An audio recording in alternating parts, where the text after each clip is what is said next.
I stood frozen in the living room of the house I grew up in, Riverbend Manor, nestled in the suburbs of Charlottesville, Virginia.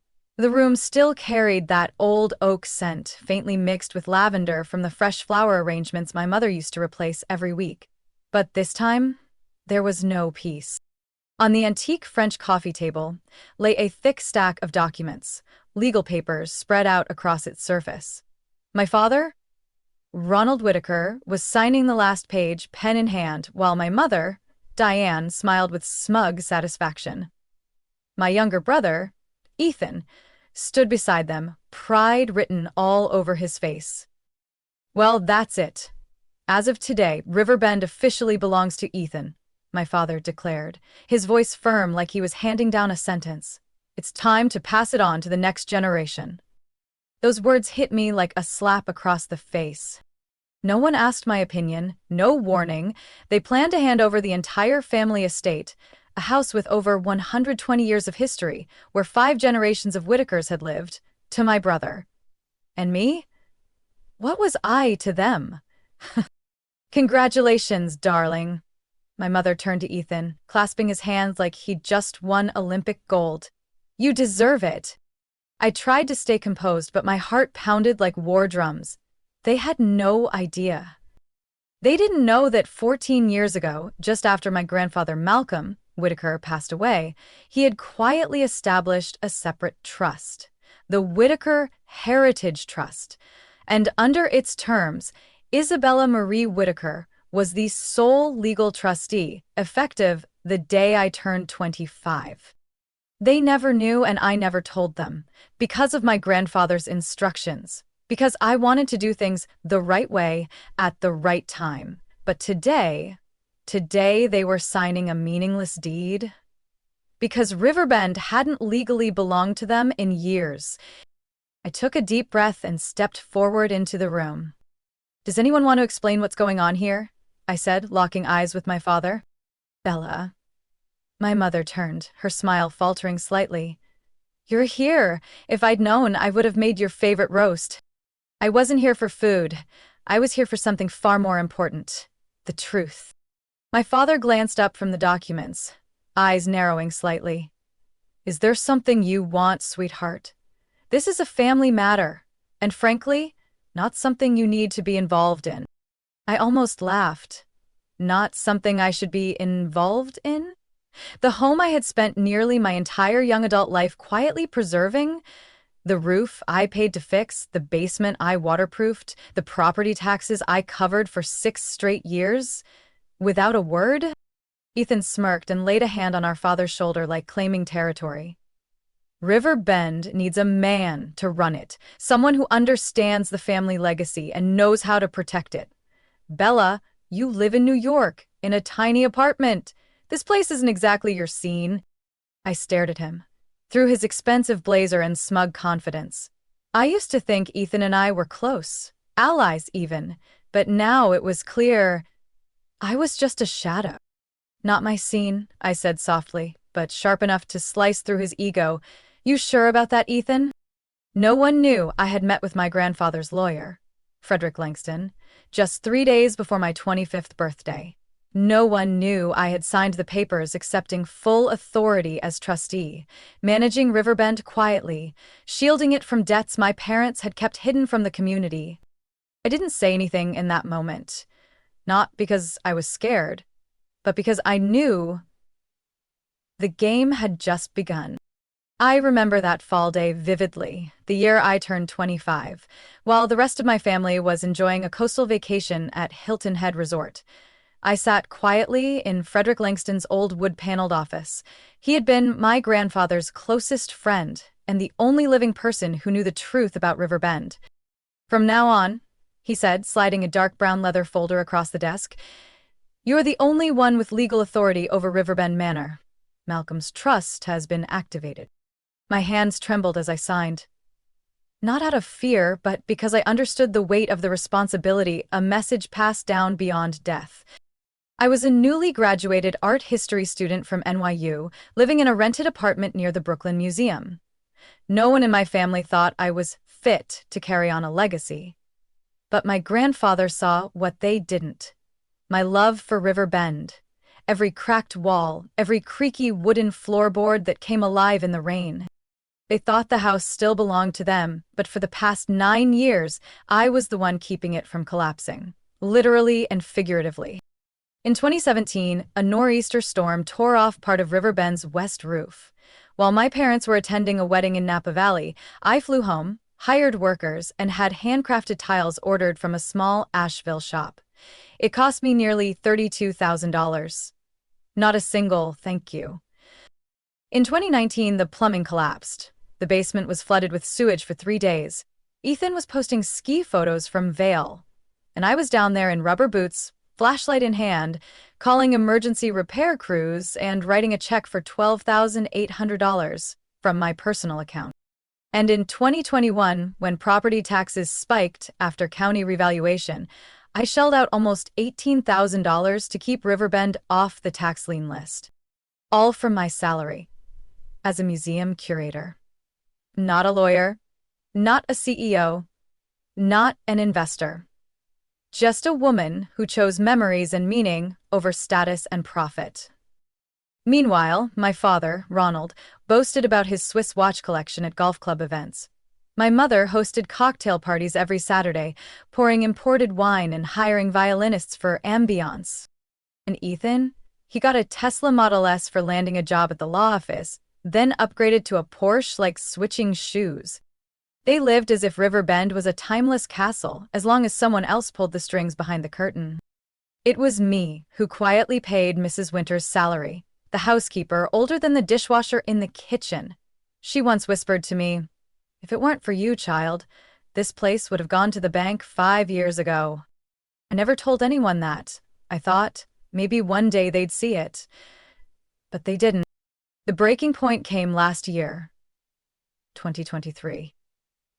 When I discovered Ethan had used an old property file to take out a line of credit in Riverbend's name to renovate the pool while I was scraping together funds to pay overdue taxes. They didn't just ignore the trust. They never even checked who was holding the family's future together. And now, today, they sat there, laughing, clinking glasses of imported Italian wine, signing meaningless documents, thinking they were securing our family's future. I stood there, in a worn cashmere coat with frayed cuffs after 3 winters.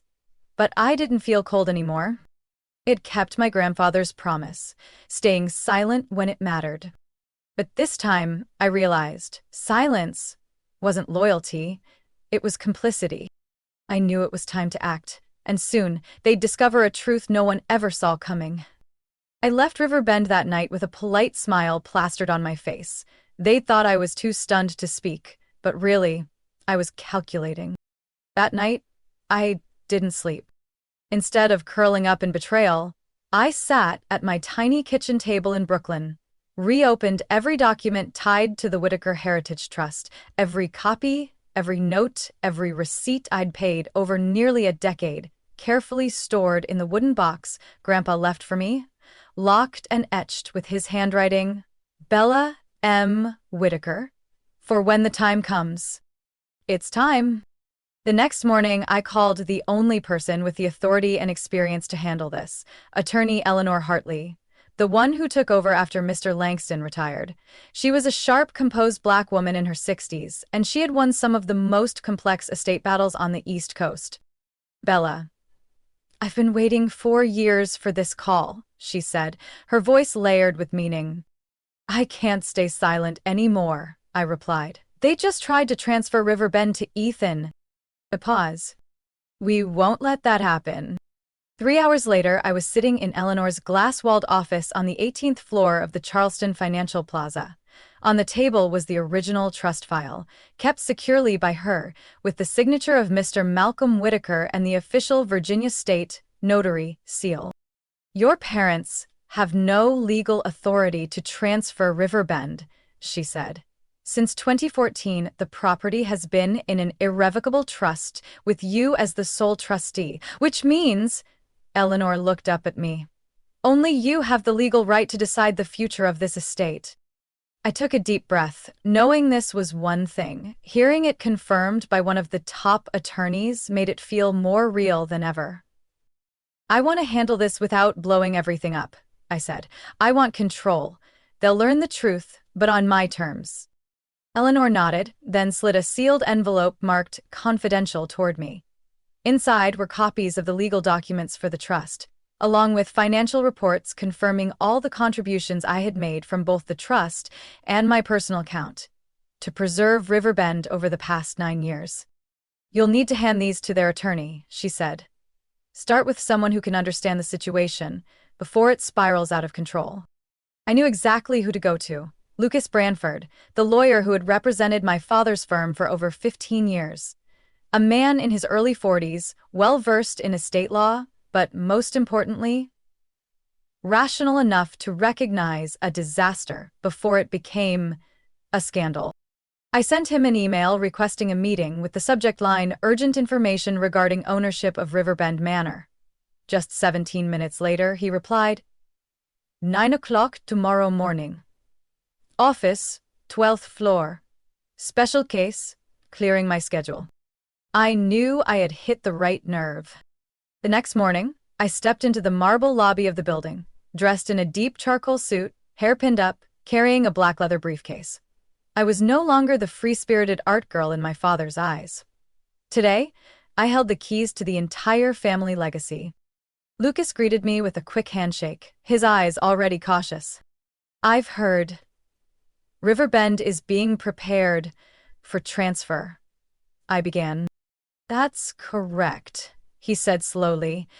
They've already filed initial paperwork with the Albemarle County Recorder's Office. I'm afraid they just made a huge mistake. I opened my case and pulled out the trust document copies and financial statements, laying each one on the table like I was dealing the final hand in a high-stakes poker game. Lucas picked them up, and I watched his expression shift from calm to stunned. This is real.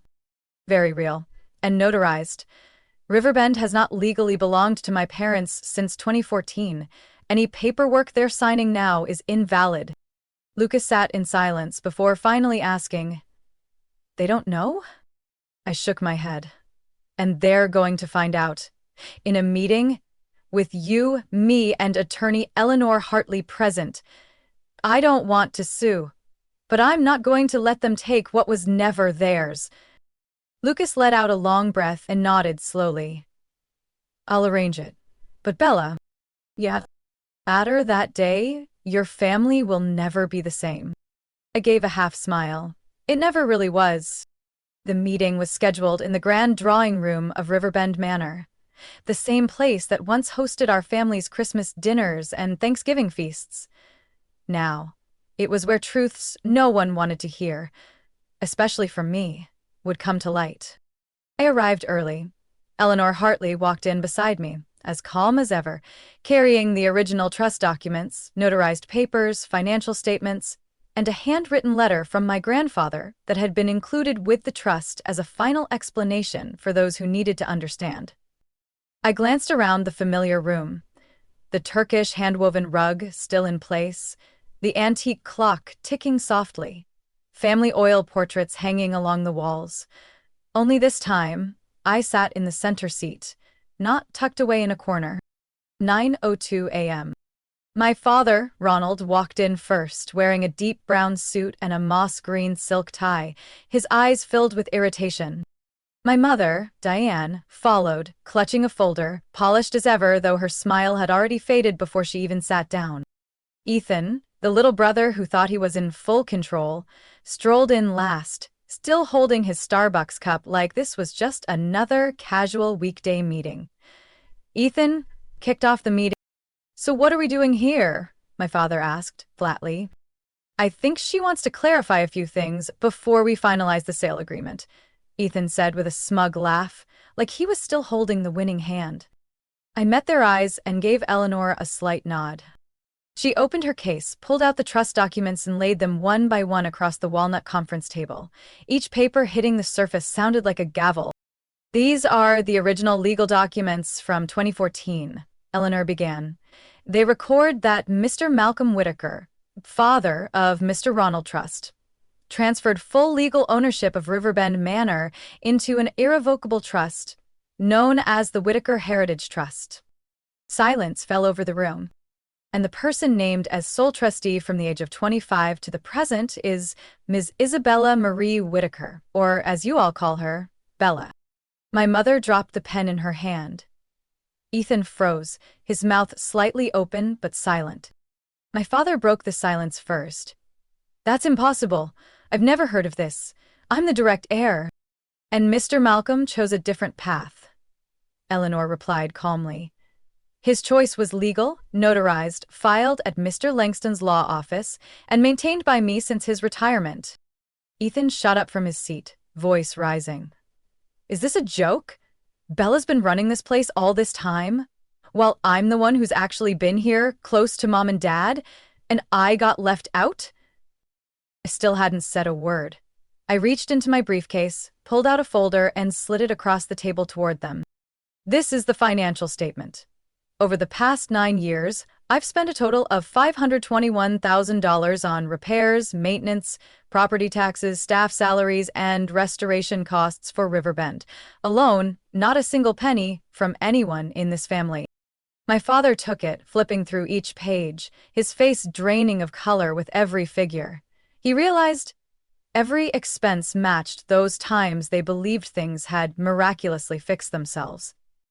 "And where were we in all of this?" my mother asked, her voice catching in her throat. I looked at her, no longer angry, no longer hurt, just the truth finally ready to be spoken. "Where were you?" I said. "When the roof was torn off by the storm in 2017, you were in Italy on a wine tour. When the pipes burst, Ethan was throwing his 30th birthday party at a resort in Jackson Hole. When the house was listed on the county's tax delinquency watch list, I wrote an $18,000 check. When I had less than $300 left in my account." No one said a word. "Are you trying to threaten us?" my father snapped. "Using legal documents to punish your own family?" "No," I answered. "I'm ending a lie that's lasted over a decade." Ethan growled. "So what now? You want to evict the whole family? Turn this place into some museum you control?" I looked him dead in the eye. "You don't have to leave. But if you want to live here, you'll have to accept the truth. Riverbend isn't anyone's playground anymore. It's a piece of family history, and you won't touch it unless you understand its true value." The air felt thick, like it might explode. Eleanor calmly gathered the documents and said, "I suggest a 3-day reflection period. After that, Ms. Whitaker will determine the next steps and whether the family retains any role in this legacy." I stood up. "If you want to keep your place in this story, then start by not denying mine." And with that, I walked out of the room.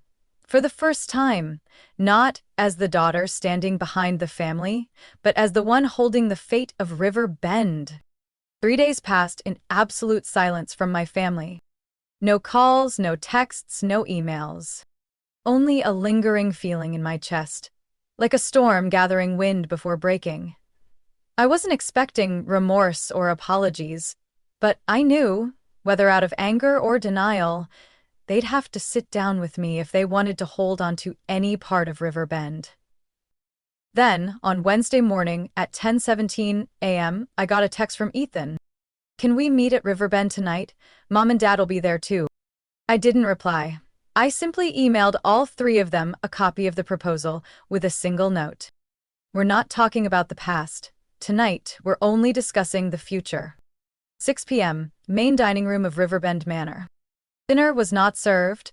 We sat around an empty table. No food, no wine, no soft candlelight, just tense faces and air heavy like gunpowder after a blast. I took the papers from Eleanor, who had arrived early, and handed one to each. "Dad, Mom, Ethan. Official proposal from the legal trustee of Riverbend. Acknowledge Bella Whitaker's sole authority. All decisions regarding the property's structure, finances, and intended use will go through Bella as the sole trustee. Establish the Whitaker Family Council. Comprised of Ronald, Diane, Ethan, and Bella. However, final voting rights rest with Bella, as authorized by the trust. Shared financial responsibility. Ethan and anyone residing at Riverbend must contribute monthly to the preservation fund, equal to 25% of current upkeep costs. These funds will be audited and transparently reported each quarter. Protect historical value. No renovations, demolitions, or changes to historically significant architecture or interiors may be made without the Council's unanimous agreement and certification from the local Historical Preservation Board. I said nothing else. I let them read. My father read quickly. When he set the papers down, his eyes were red. "Who do you think you are, handing ultimatums to your parents in their own home?"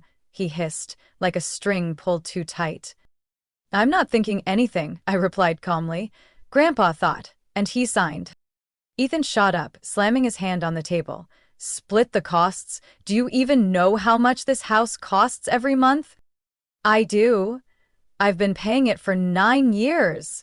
I stared him down. "And no, you never asked. Not once."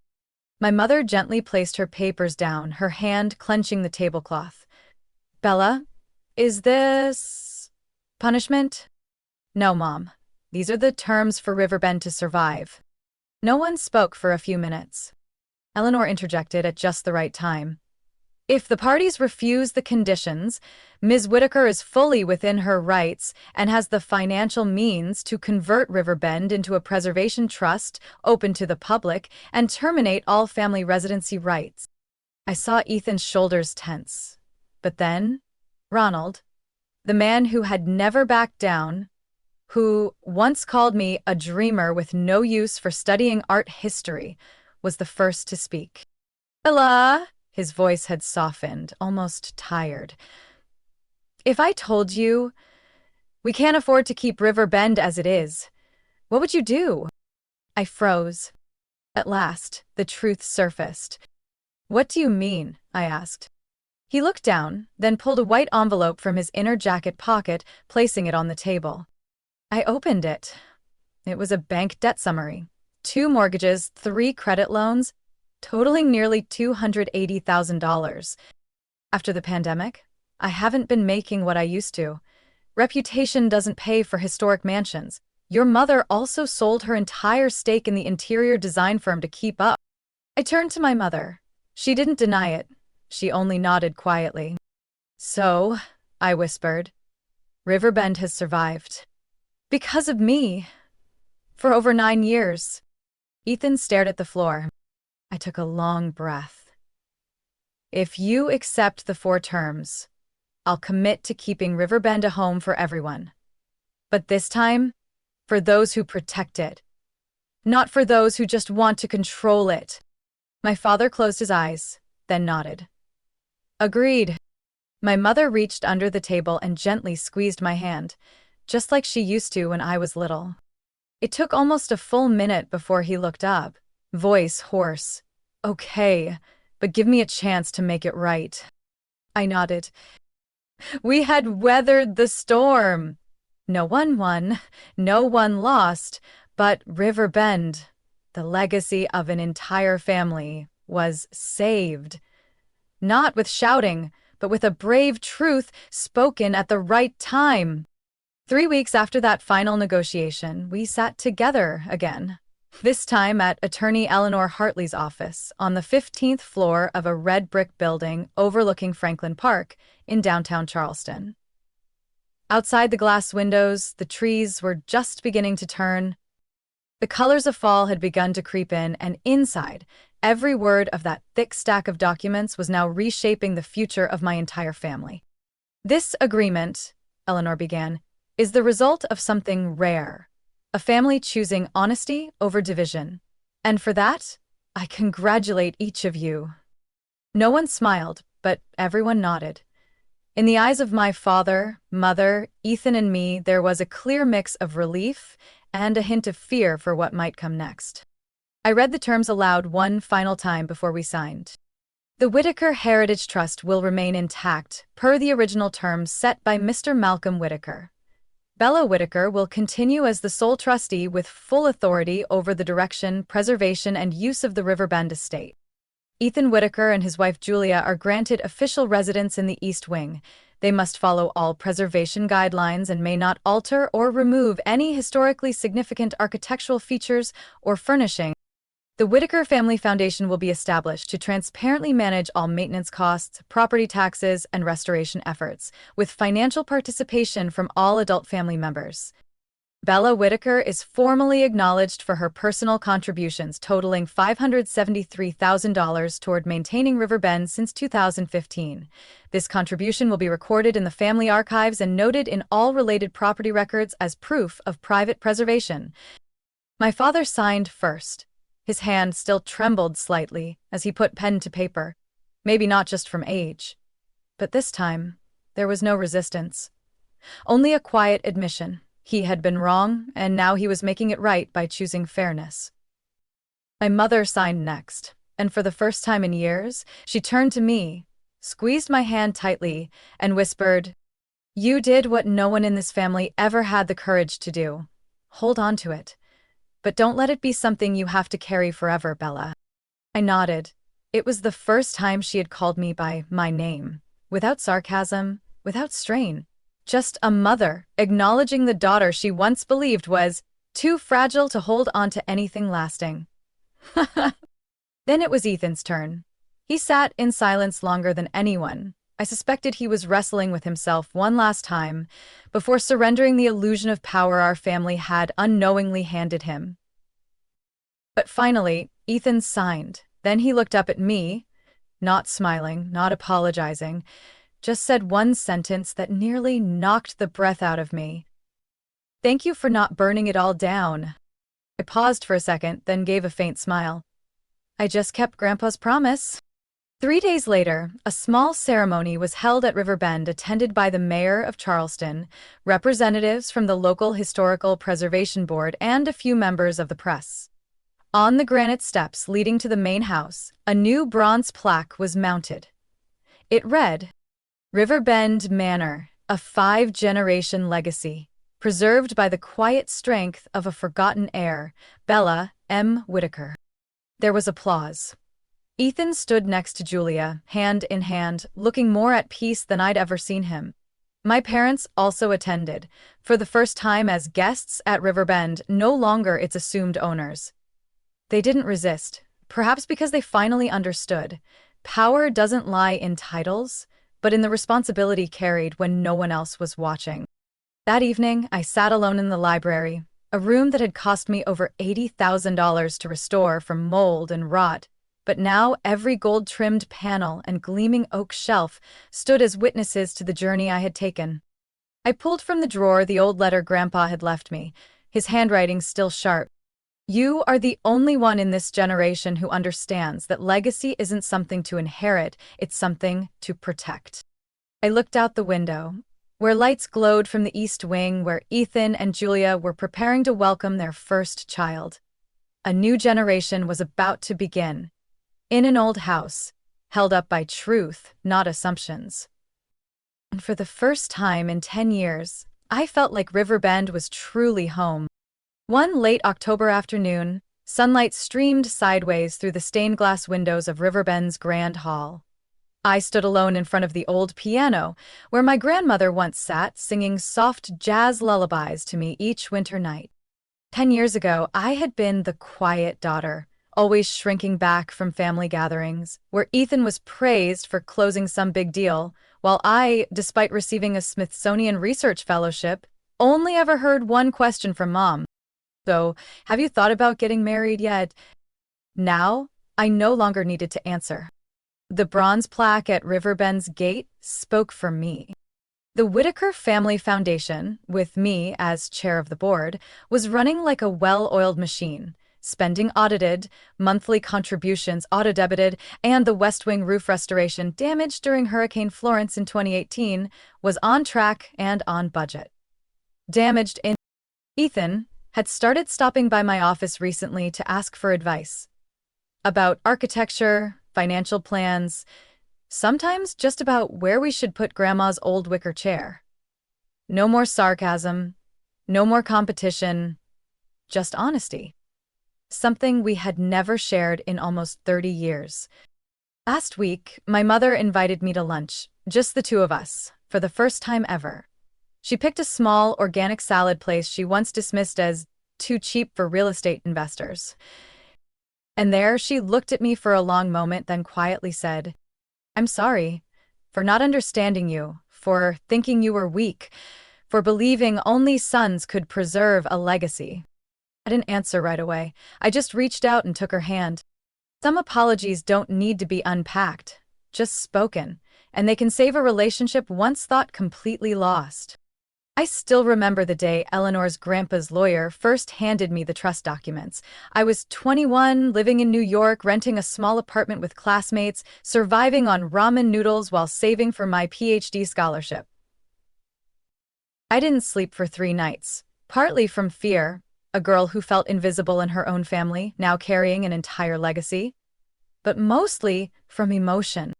Grandpa had believed in me. He saw value in my silence, in the way I watched him as we read local history books together, in every question I asked about why the North Dome was shaped like a beehive, when no one else cared to notice. Now I understand. Riverbend isn't just an old estate. It's a test to see whether family can rise above greed and assumptions. And today, at last, I can say, we passed. I didn't become someone who took over. I never demanded repayment. I didn't kick anyone out of this house. All I ever asked for was the truth. And when truth is spoken, it forces everyone to change, whether they want to or not. Next week, I'll be hosting the very first exhibition at Riverbend, titled Inside a Legacy: History, Family, and the Untold. There'll be guests from universities, Southern Heritage Preservation Societies, and even high school students, young people who may have never believed that a woman, someone once forgotten in her own family, could become the gatekeeper of a piece of national history. I don't know how much longer Riverbend will stand. Maybe 50 years, maybe 200. But what I do know is that the values I've protected, integrity, justice, and recognition, will continue to ripple forward. One time, my father asked me while we stood on the front porch, "Do you ever resent us?" I looked at him calmly and said, "No, because without that darkness, I wouldn't know how precious the light I'm holding really is." This wasn't a fairy tale ending. There weren't endless apologies, no sweeping, tearful reunions. Only a new foundation, built from stone, from blood, and from a quiet belief that lasted more than a decade. I'm no longer Bella, the girl overlooked during champagne receptions at the Whitaker clan. I am Bella Whitaker, the rightful heir to an old and sacred dream. And from here on out, I choose to protect it, with a heart that no longer seeks validation, but simply preserves what matters. Bella's story is a powerful reminder that recognition doesn't always come from shouting the loudest. It comes from quiet, unwavering action. In real life, so many, especially women, are still undervalued in their own families, even as they're the ones holding everything together. But like Bella, when you dare to stand up for the truth, you don't just protect a legacy, you prove your worth with integrity, and no one can ever take that from you. What do you think about Bella's journey and the choices she made? Drop your thoughts in the comments below, and don't forget to follow this channel so you won't miss more heartfelt, eye-opening stories about family and the truths hidden within.